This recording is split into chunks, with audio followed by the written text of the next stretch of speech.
بسم الله الرحمن الرحيم. الحمد لله رب العالمين، الرحمن الرحيم، مالك يوم الدين. إياك نعبد وإياك نستعين. اهدنا الصراط المستقيم، صراط الذين أنعمت عليهم غير المغضوب عليهم ولا الضالين.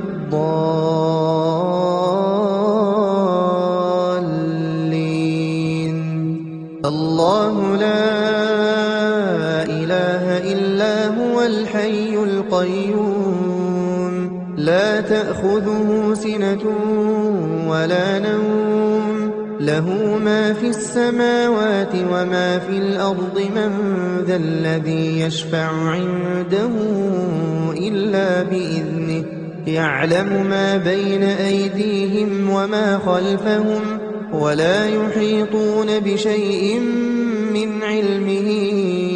إلا بما شاء. وسع كرسيه السماوات والأرض ولا يئوده حفظهما، وهو العلي العظيم. آمن الرسول بما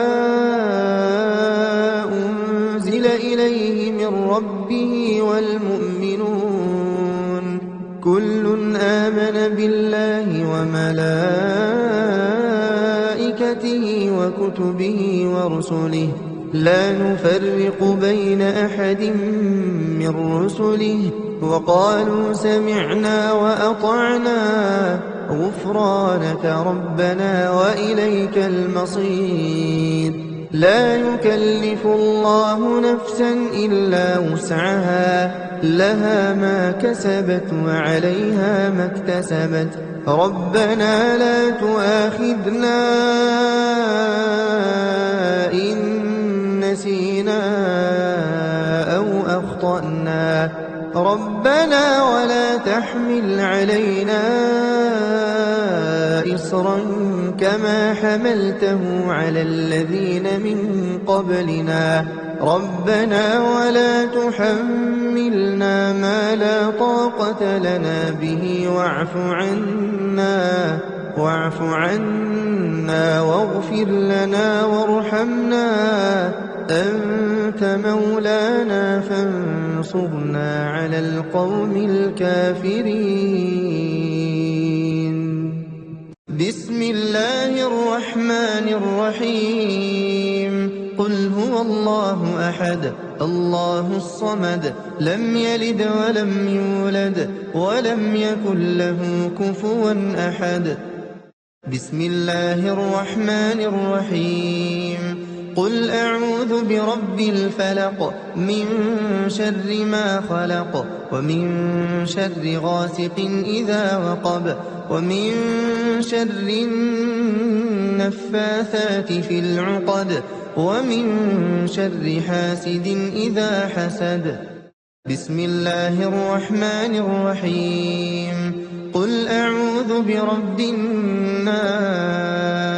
ملك الناس، إله الناس، من شر الوسواس الخناس، الذي يوسوس في صدور الناس من الجنة والناس. بسم الله الرحمن الرحيم. الرحمن علم القرآن، خلق الإنسان، علمه البيان. الشمس والقمر بحسبان، والنجم والشجر يسجدان، والسماء رفعها ووضع الميزان، ألا تطغوا في الميزان، وأقيموا الوزن بالقسط ولا تخسروا الميزان. والأرض وضعها للأنام، فيها فاكهة والنخل ذات الأكمام، والحب ذو العصف والريحان فبأي آلاء ربكما تكذبان خلق الإنسان من صلصال كالفخار وخلق الجان من مارج من نار فبأي آلاء ربكما تكذبان رب المشرقين ورب المغربين فبأي آلاء ربكما تكذبان مرج البحرين يلتقيان بينهما برزخ لا يبغيان فبأي آلاء ربكما تكذبان يخرج منهما اللؤلؤ والمرجان فبأي آلاء ربكما تكذبان وله الجوار المنشآت في البحر كالأعلام فبأي آلاء ربكما تكذبان كل من عليها فان ويبقى وجه ربك ذو الجلال والإكرام فبأي آلاء ربكما تكذبان يسأله من في السماوات والأرض كل يوم هو في شأن فبأي آلاء ربكما تكذبان سنفرغ لكم أيها الثقلان فبأي آلاء ربكما تكذبان يا معشر الجن والإنس إن استطعتم أن تنفذوا من أقطار السماوات والأرض فانفذوا لا تنفذون إلا بسلطان فبأي آلاء ربكما تكذبان يرسل عليكما شواظ من نار ونحاس فلا تنتصران فبأي آلاء ربكما تكذبان فإذا انشقت السماء فكانت وردة كالدهان فبأي آلاء ربكما تكذبان فيومئذ لا يسأل عن ذنبه إنس ولا جان فبأي آلاء ربكما تكذبان يعرف المجرمون بسيماهم فيؤخذ بالنواصي والأقدام فبأي آلاء ربكما تكذبان هذه جهنم التي يكذب بها المجرمون يطوفون بينها وبين حميم آن فبأي آلاء ربكما تكذبان ولمن خاف مقام ربه جنتان فبأي آلاء ربكما تكذبان ذواتا أفنان فبأي آلاء ربكما تكذبان فيهما عينان تجريان فبأي آلاء ربكما تكذبان فيهما من كل فاكهة زوجان فبأي آلاء ربكما تكذبان متكئين على فرش بطائنها من استبرق وجنى الجنتين دان فبأي آلاء ربكما تكذبان فيهن قاصرات الطرف لم يطمثهن إنس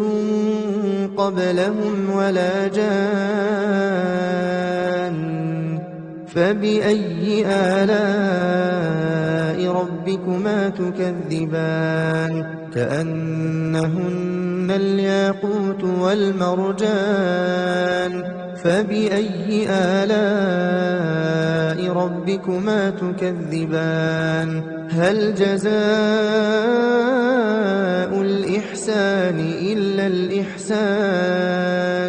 فبأي آلاء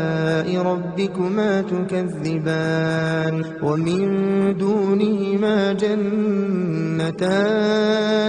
فبأي آلاء ربكما تكذبان مدهامتان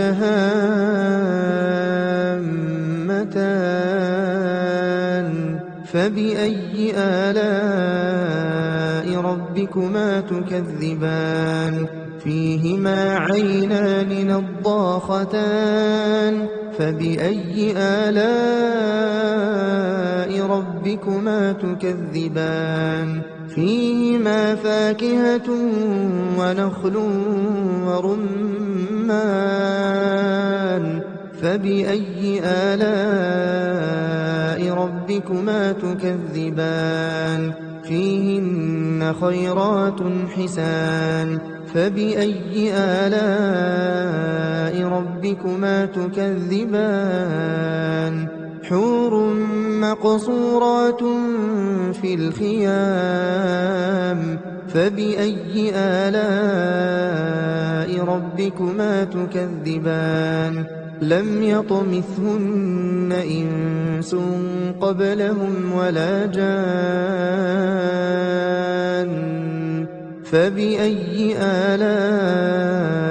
ربكما تكذبان متكئين على رفرف خضر وعبقري حسان فبأي آلاء ربكما تكذبان تبارك اسم ربك ذي الجلال والإكرام بسم الله الرحمن الرحيم تبارك الذي بيده الملك وهو على كل شيء قدير الذي خلق الموت والحياة ليبلوكم أيكم أحسن عملا وهو العزيز الغفور الذي خلق 7 سماوات طباقا ما ترى في خلق الرحمن من تفاوت فارجع البصر هل ترى من فطور ثم ارجع البصر كرتين ينقلب إليك البصر خاسئا وهو حسير ولقد زينا السماء الدنيا بمصابيح وجعلناها رجوما للشياطين وأعتدنا لهم عذاب السعير وللذين كفروا بربهم عذاب جهنم وبئس المصير إذا ألقوا فيها سمعوا لها شهيقا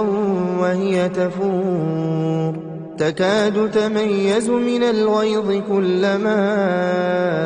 ألقي فيها فوج سألهم خزنتها ألم يأتكم نذير قالوا بلى قد جاءنا نذير فكذبنا وقلنا ما نزل الله من شيء إن أنتم إلا في ضلال كبير وقالوا لو كنا نسمع أو نعقل ما كنا في أصحاب السعير فاعترفوا بذنبهم بهم فسحقا لأصحاب السعير إن الذين يخشون ربهم بالغيب لهم مغفرة وأجر كبير وأسروا قولكم أو اجهروا به إنه عليم بذات الصدور ألا يعلم من خلق وهو اللطيف الخبير هو الذي جعل لكم الأرض ذلولا فامشوا في مناكبها وكلوا من رزقه وإليه النشور أأمنتم من في السماء أن يخسف بكم الأرض فإذا هي تمور أم أمنتم من في السماء أن يرسل عليكم حاصبا فستعلمون كيف نذير ولقد كذب الذين من قبلهم فكيف كان نكير أولم يروا إلى الطير فوقهم صافات ويقبضن ما يمسكهن إلا الرحمن إنه بكل شيء بصير أمن هذا الذي هو جند لكم ينصركم من دون الرحمن إن الكافرون إلا في غرور أمن هذا الذي يرزقكم إن أمسك رزقه بل لجوا في عتو ونفور أفمن يمشي مكبا على وجهه أهدى أمن يمشي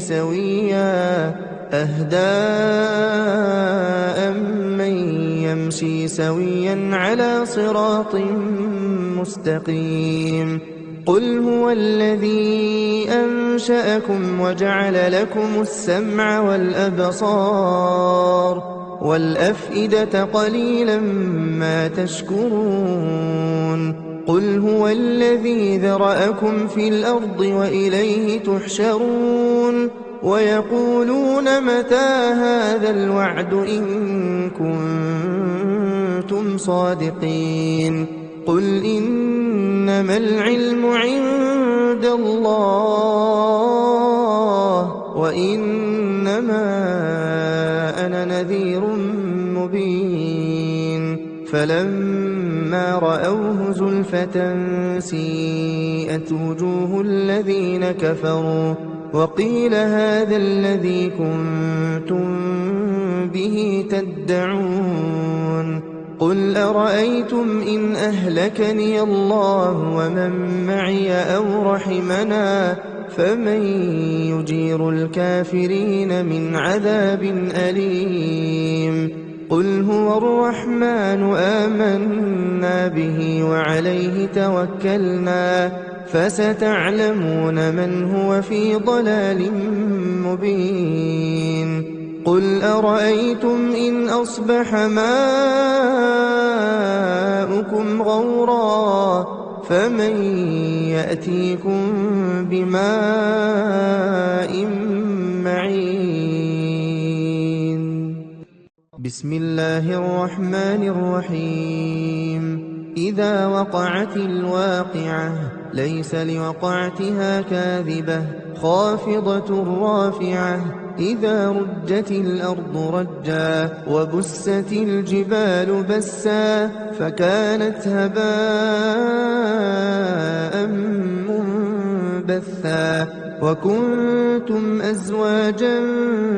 ثلاثة فأصحاب الميمنة ما أصحاب الميمنة وأصحاب المشأمة ما أصحاب المشأمة والسابقون السابقون أولئك المقربون في جنات النعيم ثلة من الأولين وقليل من الآخرين على سرر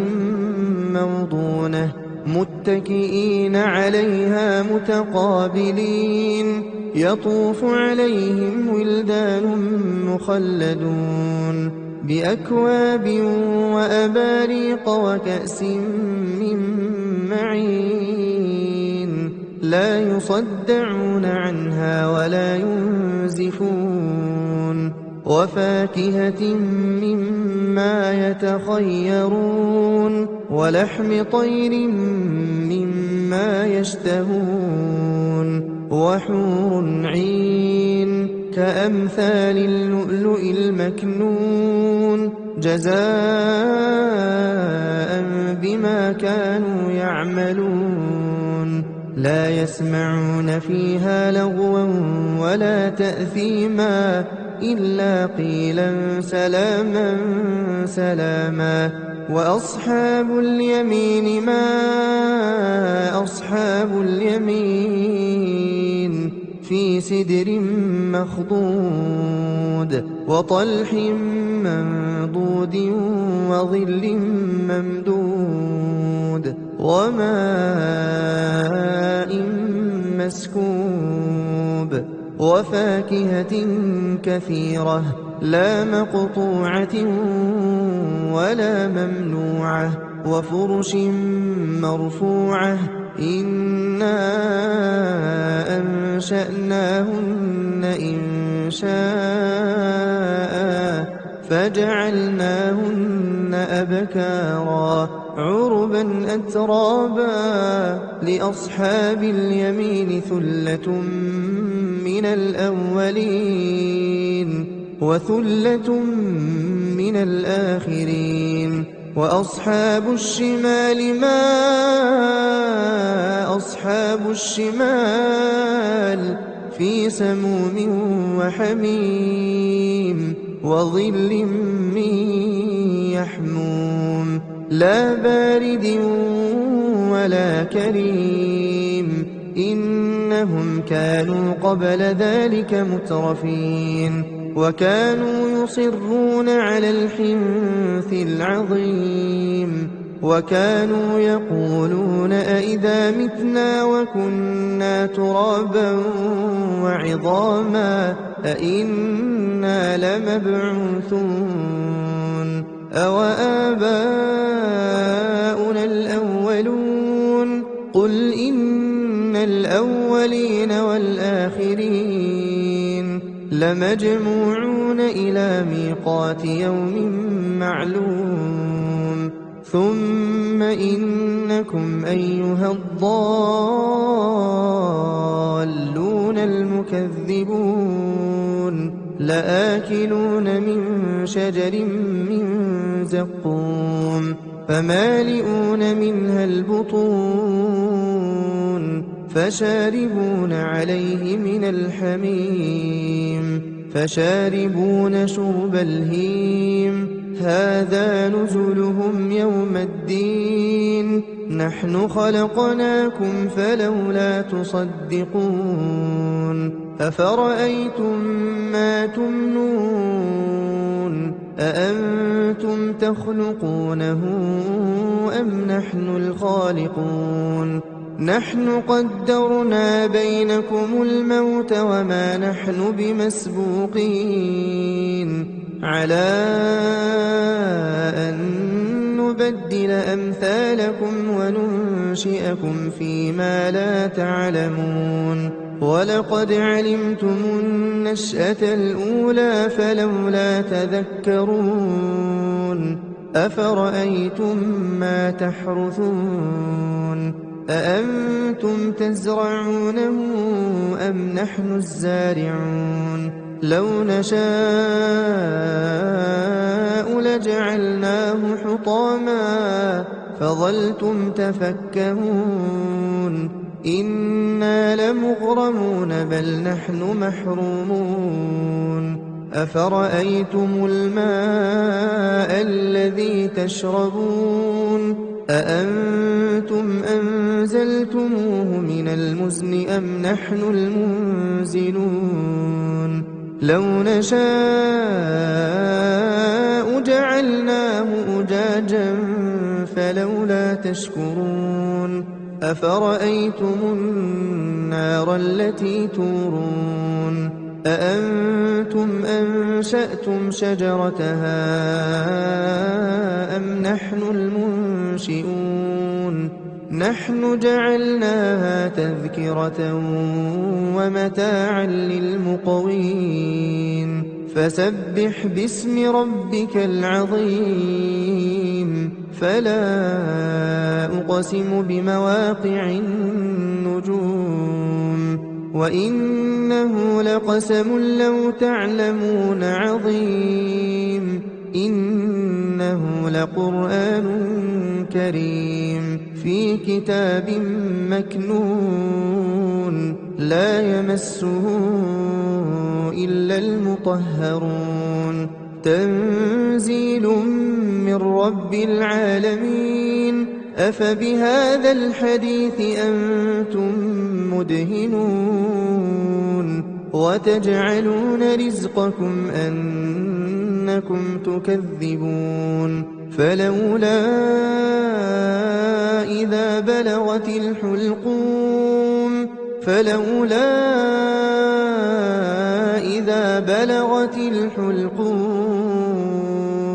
وأنتم حينئذ تنظرون ونحن أقرب إليه منكم ولكن لا تبصرون فلولا إن كنتم غير مدينين ترجعونها إن كنتم صادقين فأما إن كان من المقربين فروح وريحان وجنة نعيم وأما إن كان من أصحاب اليمين فسلام لك من أصحاب اليمين وأما إن كان من المكذبين الضالين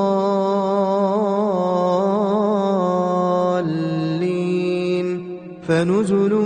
من حميم وتصلية جحيم إن هذا لهو حق اليقين فسبح باسم ربك العظيم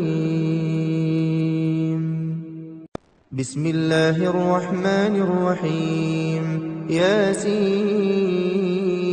والقرآن الحكيم إنك لمن المرسلين على صراط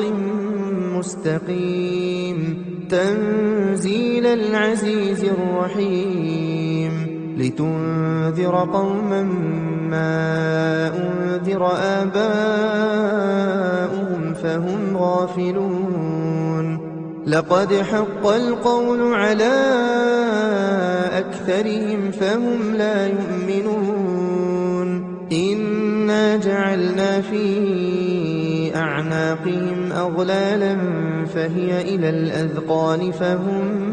مقمحون وجعلنا من بين أيديهم سدا ومن خلفهم سدا فأغشيناهم فهم لا يبصرون وسواء عليهم أأنذرتهم أم لم تنذرهم لا يؤمنون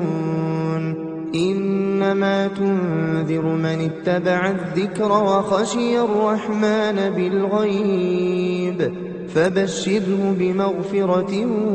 وأجر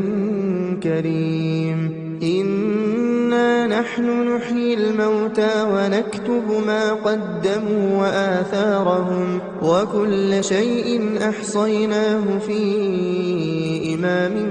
مبين واضرب لهم مثلا أصحاب القرية إذ جاءها المرسلون إذ أرسلنا إليهم اثنين فكذبوهما فعززنا بثالث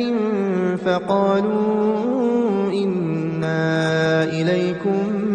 مرسلون قالوا ما أنتم إلا بشر مثلنا وما أنزل الرحمن من شيء إن أنتم إلا تكذبون قالوا ربنا يعلم إنا إليكم لمرسلون وما علينا إلا البلاغ المبين قالوا إنا تطيرنا بكم لئن لم تنتهوا لنرجمنكم وليمسنكم منا عذاب أليم قالوا طائركم معكم أئن ذكرتم بل أنتم قوم مسرفون وجاء من أقصى المدينة رجل يسعى قال يا قوم اتبعوا المرسلين اتبعوا من لا يسألكم أجرا وهم مهتدون وما لي لا أعبد الذي فطرني وإليه ترجعون أأتخذ من دونه آلهة إن يردني الرحمن بضر لا تغن عني شفاعتهم شيئا ولا ينقذون إني إذا لفي ضلال مبين إني آمنت بربكم فاسمعون قيل ادخل الجنة قال يا ليت قومي يعلمون بما غفر لي ربي وجعلني من المكرمين وما أنزلنا على قومه من بعده من جند من السماء وما كنا منزلين إن كانت إلا صيحة واحدة فإذا هم خامدون يا حسرة على العباد ما يأتيهم من رسول إلا كانوا به يستهزئون ألم يروا كم أهلكنا قبلهم من القرون أنهم إليهم لا يرجعون وإن كل لما جميع لدينا محضرون وآية لهم الأرض الميتة أحييناها وأخرجنا منها حبا فمنه يأكلون وجعلنا فيها جنات من نخيل وأعناب وفجرنا فيها من العيون ليأكلوا من ثمره وما عملته أيديهم أفلا يشكرون سبحان الذي خلق الأزواج كلها مما تنبت الأرض ومن أنفسهم ومما لا يعلمون وآية لهم الليل نسلخ منه النهار فإذا هم مظلمون والشمس تجري لمستقر لها ذلك تقدير العزيز العليم والقمر قدرناه منازل حتى عاد كالعرجون القديم لا الشمس ينبغي لها أن تدرك القمر ولا الليل سابق النهار وكل في فلك يسبحون وآية لهم أنا حملنا ذريتهم في الفلك المشحون وخلقنا لهم من مثله ما يركبون وإن نشأ نغرقهم فلا صريخ لهم ولا هم ينقذون إلا رحمة منا أدنى ومتاعا إلى حين وإذا قيل لهم اتقوا ما بين أيديكم وما خلفكم لعلكم ترحمون وما تأتيهم من آية من آيات ربهم إلا كانوا عنها معرضين وإذا قيل لهم أنفقوا مما رزقكم الله قال الذين كفروا للذين آمنوا أنطعم من لو يشاء الله أطعمه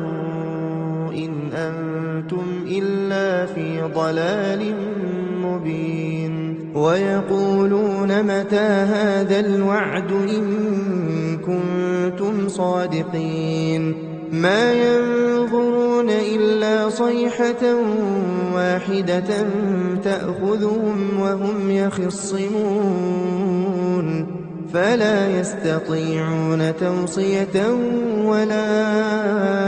إلى أهلهم يرجعون ونفخ في الصور فإذا هم من الأجداث إلى ربهم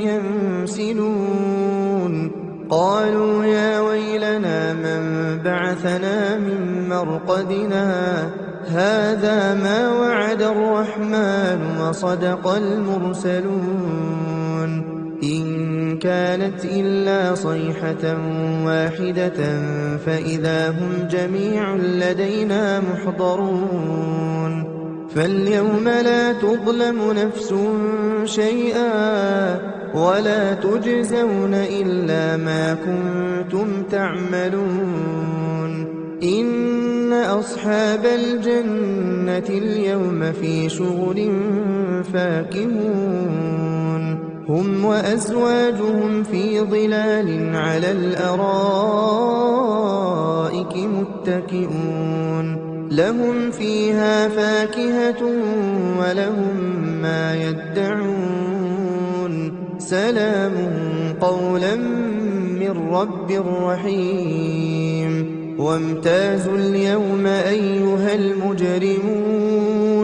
ألم أعهد إليكم يا بني آدم ألا تعبدوا الشيطان إنه لكم عدو مبين وأن اعبدوني هذا صراط مستقيم ولقد أضل منكم جبلا كثيرا أفلم تكونوا تعقلون هذه جهنم التي كنتم توعدون اصلوها اليوم بما كنتم تكفرون اليوم نختم على أفواههم وتكلمنا أيديهم وتشهد أرجلهم بما كانوا يكسبون ولو نشاء لطمسنا على أعينهم فاستبقوا الصراط فأنى يبصرون ولو نشاء لمسخناهم على مكانتهم فما استطاعوا مضيا ولا يرجعون ومن نعمره ننكسه في الخلق أفلا يعقلون وما علمناه الشعر وما ينبغي له إن هو إلا ذكر وقرآن مبين لينذر من كان حيا ويحق القول على الكافرين أولم يروا أنا خلقنا لهم مما عملت أيدينا أنعاما فهم لها مالكون وذللناها لهم فمنها ركوبهم ومنها يأكلون ولهم فيها منافع ومشارب أفلا يشكرون واتخذوا من دون الله آلهة لعلهم ينصرون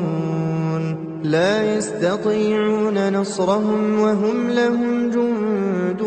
محضرون فلا يحزنك قولهم إنا نعلم ما يسرون وما يعلنون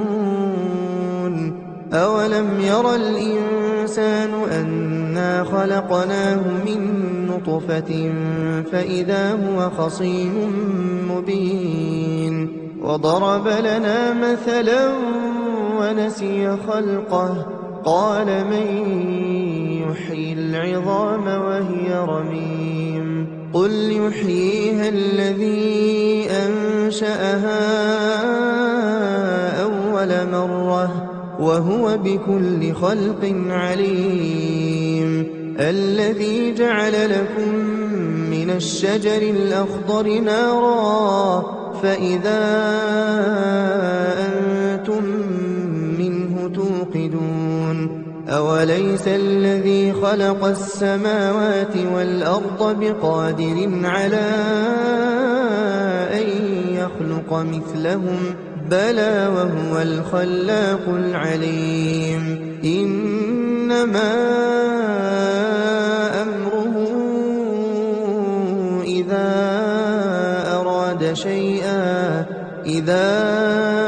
أراد شيئا أن